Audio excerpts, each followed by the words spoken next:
today's session will be dedicated to high-performance computing. And it's not only about basically algorithm itself, it's about the specific implementation for physics simulation. And in order to simulate really complex environment, you need a lot of computational power. That's why you need the right way to set up this environment and then optimize it. And our today guest will share what are the advantages and of specific implementation strategies like multi-GPU, and what is the distinction from basically single card optimization, and then discuss the challenges and the possibilities on how basically those physical simulations might be efficiently and effectively deployed, achieving the significant cut cost of the productized solution. Also, our speaker will dive into different alternatives to the existing on the market solution for these optimizations, especially agnostic tools that I would say currently increase its popularity. So please meet our speaker, Yevhen Pankevych. He is a graduate of Ukrainian Catholic University and HPC engineer in R&D HPC engineer in R&D, with a focus on parallel and distributed computing and especially on CUDA development. So now I pass the mic for Yevhen, and please, if you have the questions, ask them throughout the session, neither here or in other sources you see the stream. I will be glad to answer neither now or in the end. Please, Yevhen. Yeah, thank you. I will share my screen.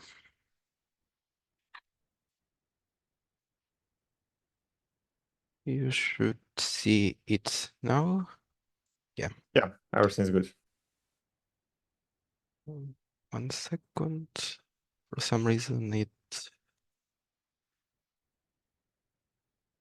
Okay. So, good afternoon.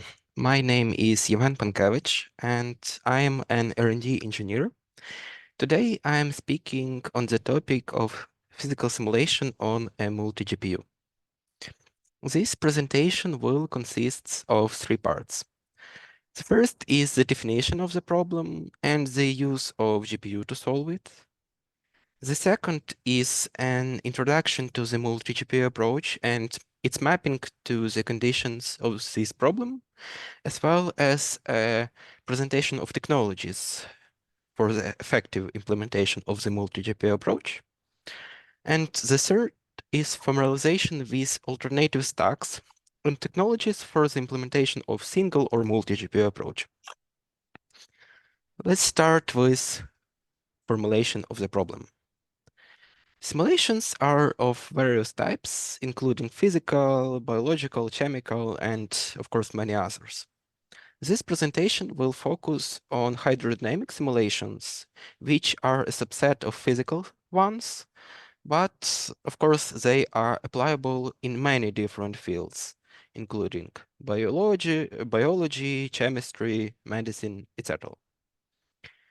Most of these simulations are performed on a 2- or 3-dimensional mesh, and as a rule, are given by a differential equation or a system of differential equations, such as Navier-Stokes equations on the left, which are discretized using famous algorithms like finite difference, finite volume, or finite element. Although other equally popular algorithm also exists. This approach involves iteratively updating of certain physical values in this equation, like density or velocity on a mesh, where each cell of the mesh contains each of the defined physical values. These updates are done by applying the mathematical operations that are given by the equation. This approach requires constant data exchange between cells of the mesh, mostly to calculate the derivative. Another popular approach for solving this class of problems is an AI-based one that uses pins model. For large-scale problems, pins model could provide better performance, but may be less reliable from the point of view of physical correctness. So the choice of the methodology which way implement the problem depends on the condition of the problem itself. Our R&D team has also an expertise working with pin models. The link is provided in the slide. Hydrodynamic simulations are applicable to a wide range of problems. This slide shows only one of them, optimization of aerodynamics parameters of vehicles. However, the range of applications is much wider, such as blood circulation simulation, pipe modeling, weather simulation, etc. Original methods for solving such equations, manual one, was not used due to an enormous size of the problem. Typical size of the mesh can be considered more than 1,000 cells in each dimension. However, modern problems of the hydrodynamics are characterized by a high potential for parallelization. Taking into account this nature of the task, namely that we launch homogeneous calculation on a large amount of data, it is advisable to use hardware accelerators such as GPU, mainly general purpose GPU. This is a video card that could be programmed for a general purpose code. This is because its main feature, GPU main feature, is a massively parallel architecture created primarily for performing homogeneous calculation on a large amount of data. This is called SIMD architecture, single instruction, multiple thread. This is approach when similar or even operations are performed on a big and various inputs. Thus, this presentation will focus on the implementation of the simulation problem using a GPU, especially a CUDA compatible, as well as a multi-GPU approach. A typical approach to implement such code on the GPU is to perform this mass calculation for each mesh cell on a single GPU thread. Due to this approach, the GPU scheduler will be saturated with threads and be able to utilize resource more efficiently. However, there are different approaches that distinguish the work in a different way. For example, each thread can perform calculation for a group or batch of cells, like on the picture below. The main components of the computing module or kernel for the simulation are, firstly, initial read of data, then some mathematical calculations that are given by equation, and finally, saving updated values back to memory. Optimizing each of these components is necessary to obtain a good performance. Let's start with each of these categories. Reading, as a rule, is associated with the use of data from neighbors inside the mesh. For example, we need to calculate the derivative. Especially for unstructured mesh, this leads to an unaligned memory accesses, memory reads, and accordingly to loss of performance.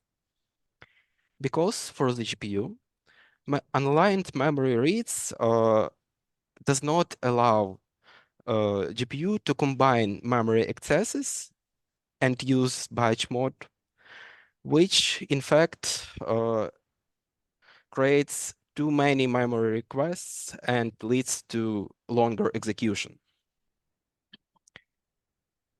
At this stage, one of the important methods of the optimization is localization of neighbors, creation of more uniform memory access pattern, and adaptation of data structure into existing hardware. For example, we can use the verb information to optimize data structure. efficient use of registers and shared memory are the most critical parts for calculation part. By optimizing the use of registers, we can achieve a significant increase in GPU occupancy. And by using shared memory, we can implement various mechanisms like caching, uh, efficient reductions, asynchronous read-writes, pipelining, and more.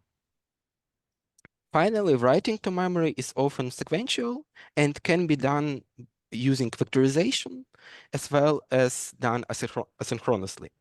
Also, an important component for this case is pipelining, which allow us to hide memory reads and writes behind other calculations.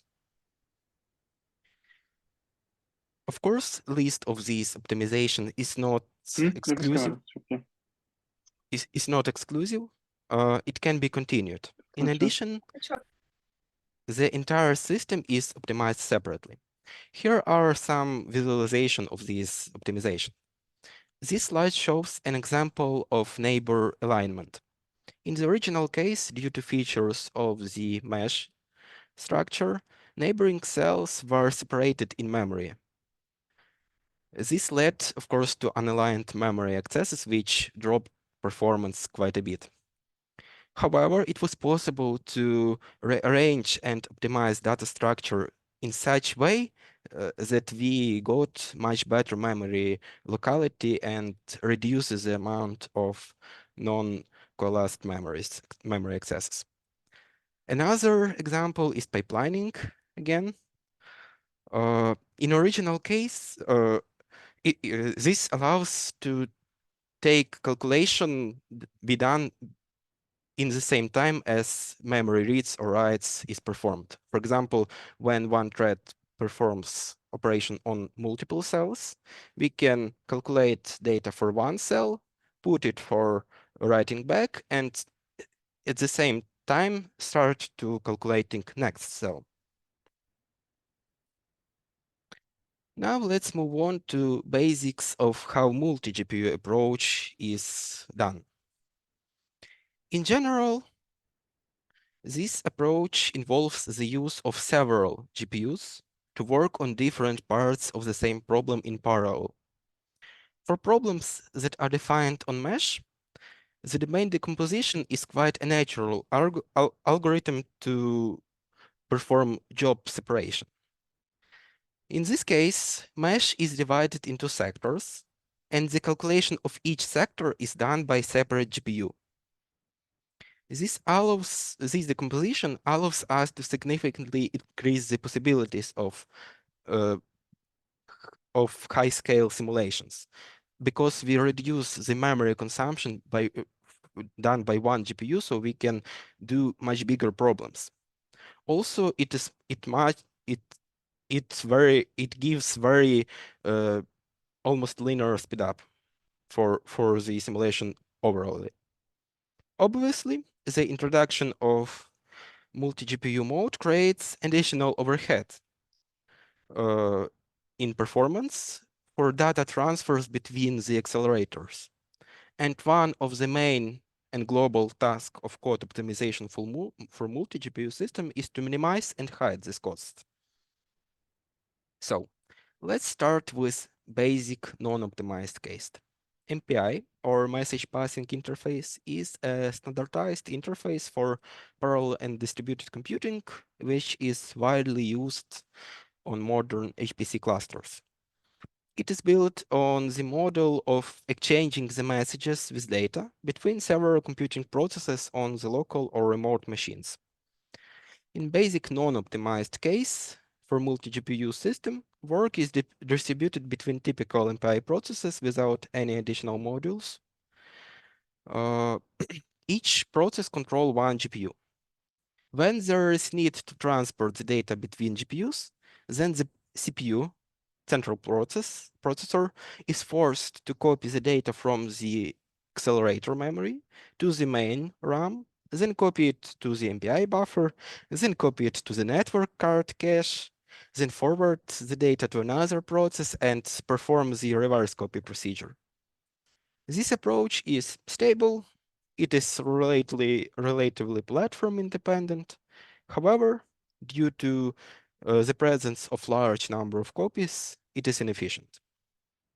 Currently, a good alternative to this approach is the use of platform-dependent, but much more productive technologies. Speaking of CUDA, the technology is called GPU Direct. It is given on this slide. It is the whole family of technologies from Nvidia stack that enables efficient data transfers between Nvidia accelerators for data centers, such as famous A100 card. These technologies has several sub-technologies working in peer-to-peer mode. This approach is applicable when the accelerators are located within one machine. When using peer-to-peer GPU Direct, the user can avoid copies of data from the accelerator memory to the main RAM and copy it directly from device to device, from the GPU to GPU. This library, this technology uses PCI Express bus. By operating PCI switches, it creates direct bus between two cards, or if available, it uses NVLink.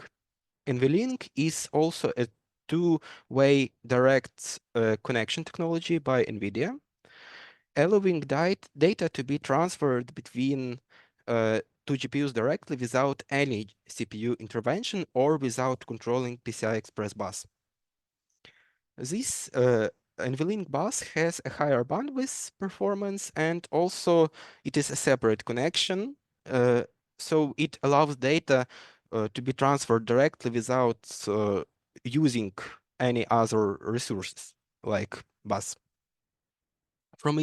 However, from the user point of view, this GPU direct peer-to-peer is transparent transfer.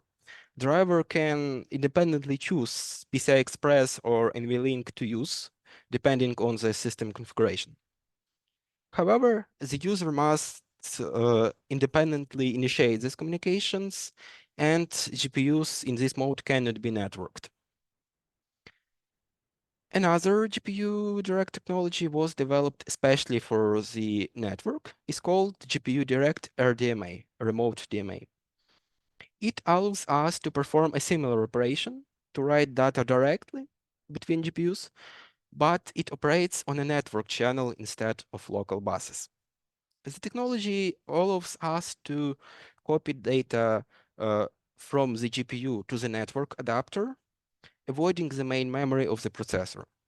This allows to card on different computers, different compute nodes to communicate, and it is widely used for high-performance clusters, mainly.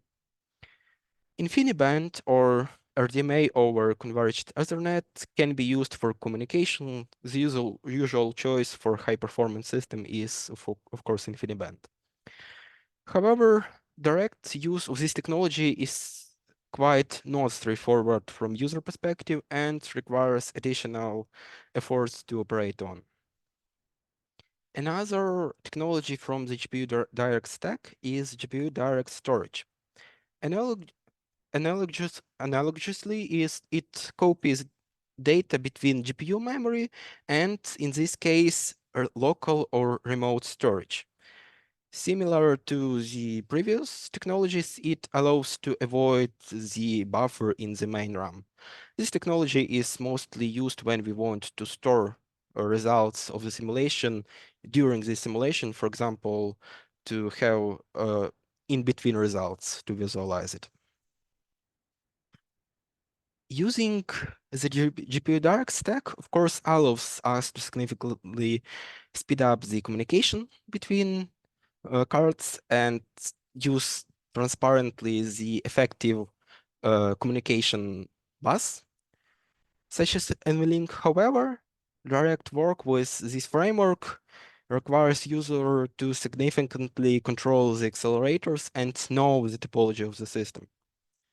But the next technology is designed to solve this issue. CUDA-aware MPI.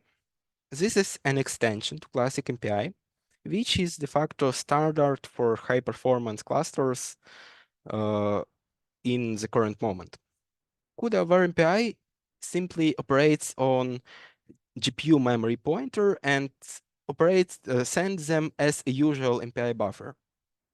It is managed from host code, that is from the side of the processor, meaning. However, it works with GPU buffers. In turn, this allows to transparently use GPU direct stack, call it, without the need to manually manage it and operate with it. MPI independently just makes call to the stack and transfer data. This greatly simplifies the work with multi-GPU system and allows data to be freely transferred regardless of whether the cards are within same machine or they are remote. Also, this allows heterogeneous systems. In addition, this approach allows to use the regular MPI, and by that fact, user can operate just as it is the regular MPI, regular distributed system to work with. And of course, it uses all the typical programming paradigms from MPI. In addition to using a message passing protocol and approach, by analogy with shared memory model in CPU clusters by OpenSHMEM, there exists a library called NVSHMEM, which implements a shared memory model between several local or remote GPUs, creating the partitional address space. It allows us to initiate data transfer directly from the GPU code without going into the CPU one. This, for example, allows to avoid restarting kernels that are executed in loop, which reduces the overhead from these operations. In addition, it becomes possible to use synchronization inside the GPU kernel to fully go out of the CPU code, CPU code and operate only inside of the kernel. Acting in fact as a replacement of MPI approach, at the same time, this library allows combined paradigms, which make it possible to create hybrid MPI and NVSHMEM systems. It is also worth noting that, like a CUDA over MPI, NVSHMEM also transparently uses GPU direct, which allows us to take advantage from all its features. Third high-level communication technology from NVIDIA is NCCL, pronounced Nickel, NVIDIA Collective Communication Library. It is obvious from the name of this library that it is used for effective collective communications such as all gather, all reduce, broadcast, etc.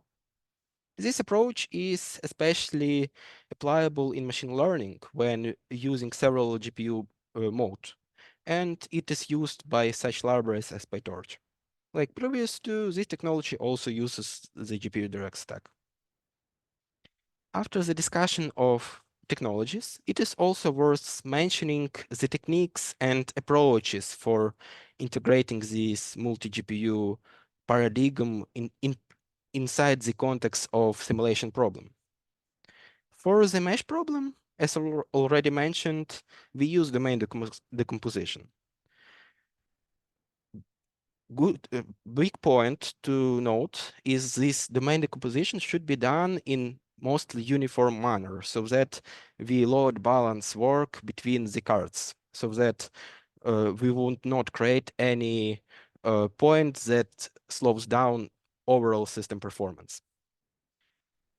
Also, the second possible extension to the domain decomposition technology is minimizing the amount of communication should be done between. It is mostly for unstructured mesh when the geometry is not strict, and some communication clusters could have much wider connection with others, creating uneven communication size between the cards. Also, one important part, again, creating pipeline. In this part, not inside the kernel, not inside the cells itself, but kernel inside the but pipeline inside the kernel operators. We can separate communication and communication, computation and communication parts, and do them in parallel in asynchronous way, as we did with the memory stores and loads. It is, in fact, showed on this slide. Now, let's move on to the numerical results. The graph shows the performance results of one of the hydrodynamic simulation case. This graph shows the speedup obtained from using more GPU on native non-optimized code, left picture, and optimized one, right picture, using some of the above mentioned technologies. Left plot, on the left plot, we can clearly see the scale problem. When working with a large number of cards, from a certain point, there is a significant degradation of performance. This is explained by an inefficient communication model and ignoring these effective GPU to GPU communication technologies. In fact, the right picture shows the impact of this GPU direct stack and more efficient communication hiding. The general acceleration of system, of course, is noticeable.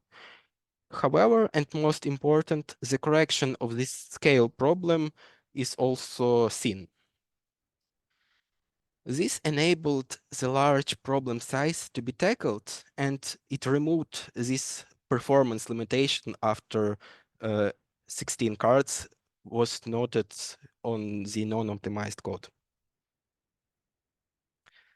The next slide, this one, shows the speed up of the optimized core code using a single and multi-GPU optimizations mentioned, compared to a non-optimized. Thanks to them, we got more than 2 times acceleration, and after 16 cards, also even more because of the scale problem.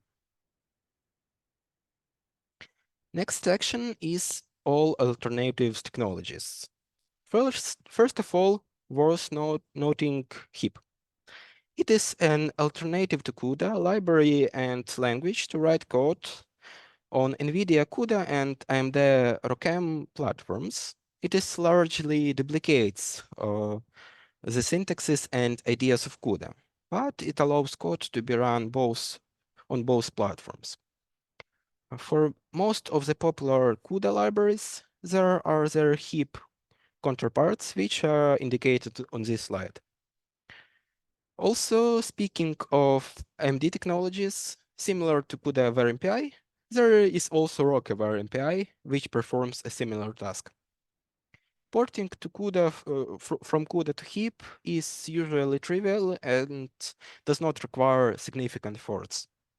The downside of this technology is that it is relatively young, which leads to incomplete duplication of CUDA functionality.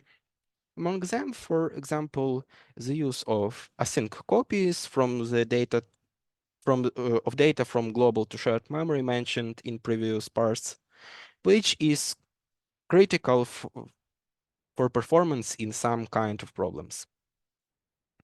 One of the implemented examples of the use of ROCm by our R&D team is experiments of porting LLMs from the Nvidia to AMD GPU platform.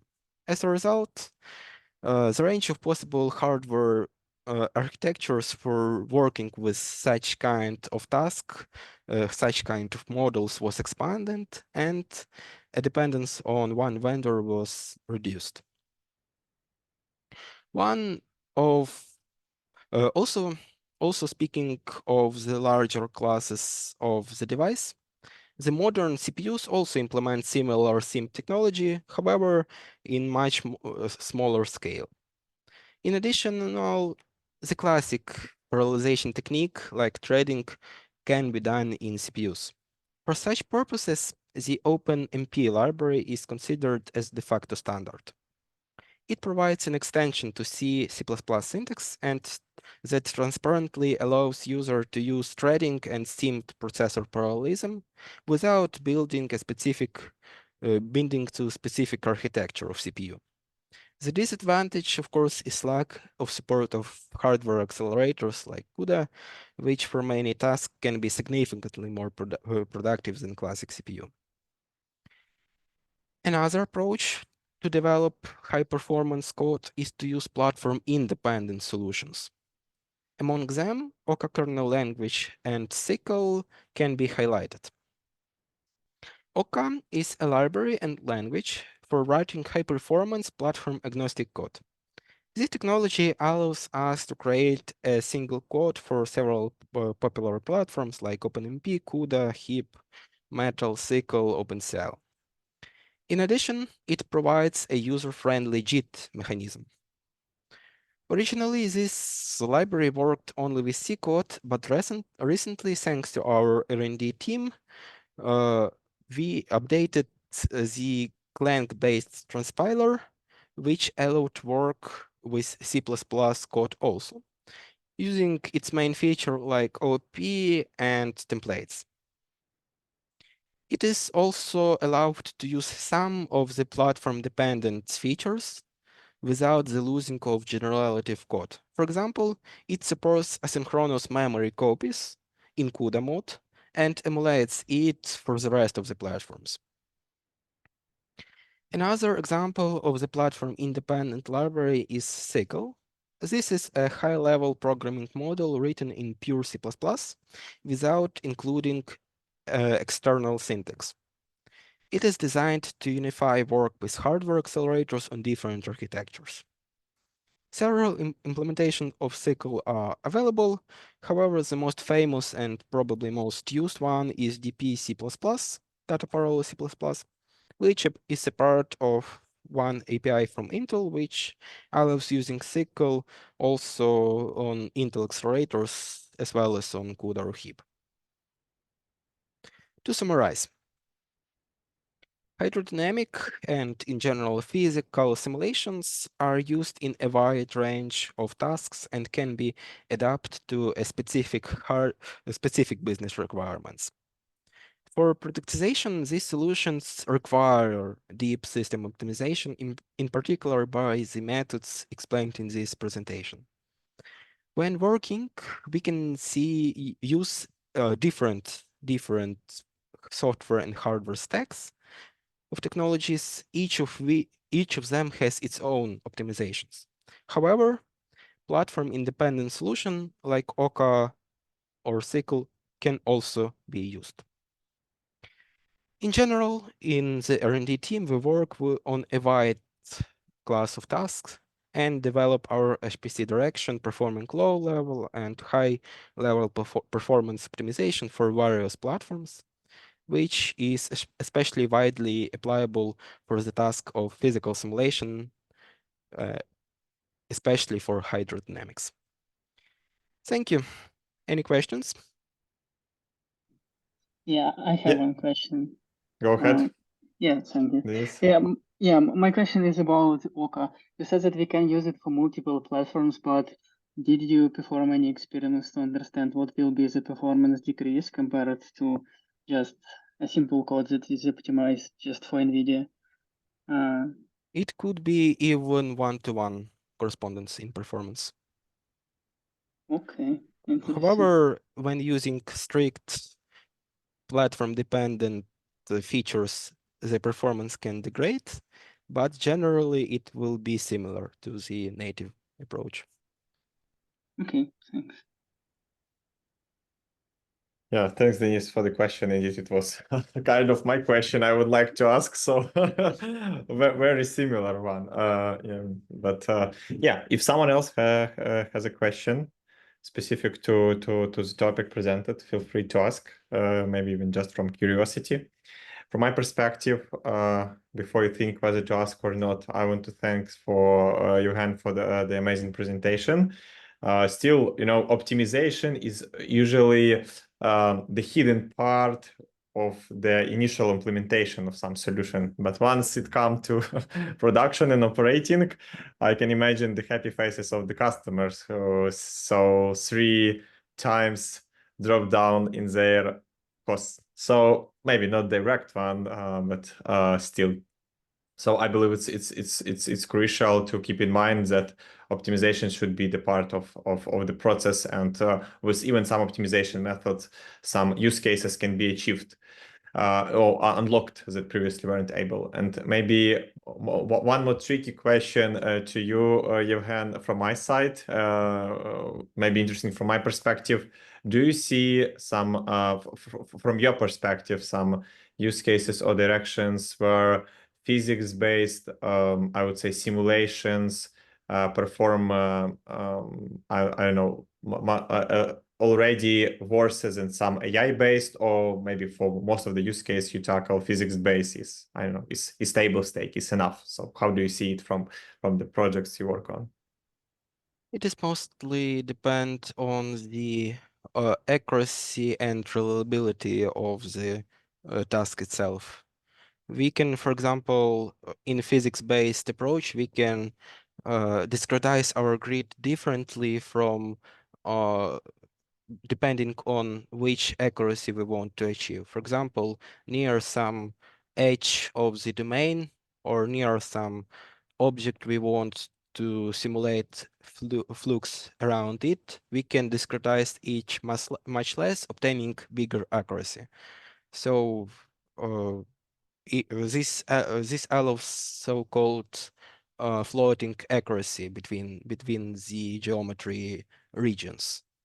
However, A-based approach could be more general and could be more performance effective instead of applying the whole simulation or the whole domain.